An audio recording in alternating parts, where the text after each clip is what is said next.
पहला दिन हुआ अपने ससुराल में, 1 तारीख उसके बाद दूसरा दिन हुआ, 2 तारीख को वारदात हो गई। 2 तारीख को पुलिस के ऊपर जो बर्बरतापूर्वक, जिसका कि हम लोग कभी भी उसको हत्या को सही नहीं मानते हैं, जो हुई थी, लेकिन 2 तारीख को हादसा हो गया। और 2 तारीख के हादसे में यानी कि 48 घंटे भी नहीं वो लड़की उस घर में थी और उसको बंद कर दिया गया, जेल भेजे। 7 दिन तो पहले पुलिस ने अपनी कस्टडी में रखा बगैर किसी वारंट के।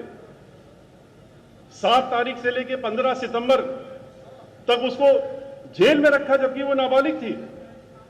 जब नाबालिग वाले के में उसको घोषणा की गई जांच के बाद कि ये तो नाबालिग है, तब आपने उसको रिमांड होम में भेज दिया। और रिमांड होम में भी कहां भेजा आपने? कानपुर के रहने वाले माता पिता आप रिमांड होम में भेज रहे हैं बाराबंकी में। बाराबंकी में उसको आपने वहां 1 साल से रखा हुआ। 1 साल हो गया पूरा उसको आप कैद में रखे हुए हैं और उसकी बेल ना होने पाए, उसकी बेल ना हो, इसलिए आपने क्या किया? आप जानते थे कि नाबालिग है, 2 दिन पहले आई, इसको कैसे आप जेल में रख लेंगे?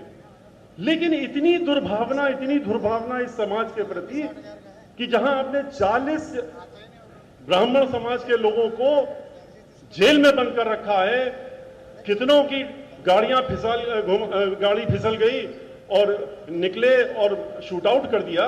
खुशी के जो हस्बैंड थे उसका भी शूट आउट हो चुका है, वो भी जिंदा नहीं है।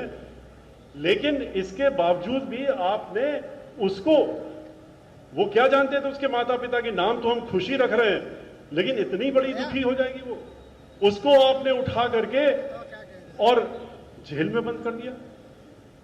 और जेल में बंद करके आप वाहवाही ले रहे हैं, अपनी पीठी ठोक रहे हैं।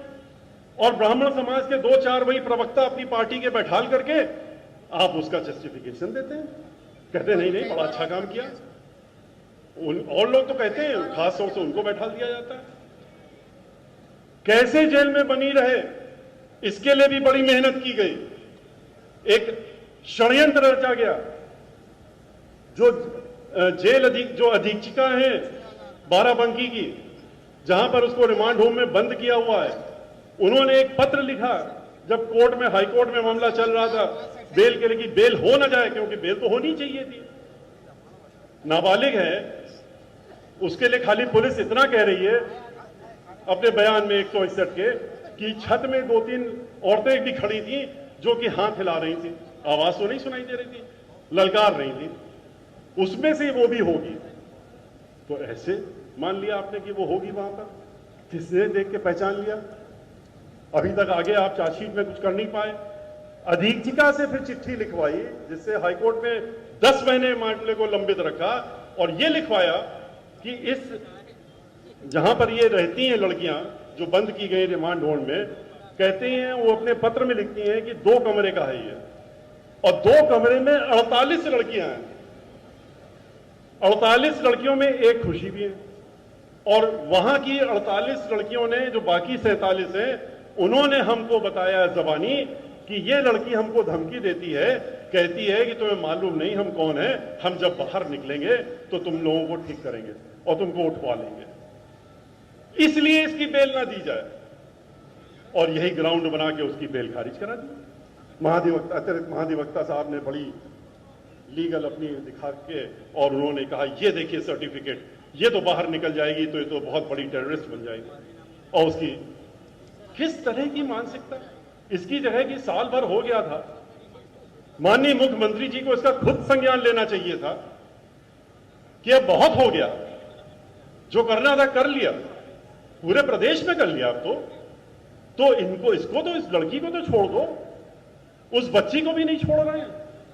बीमार रही, अस्पताल में भी पुलिस कस्टडी में रही, फिर वापस।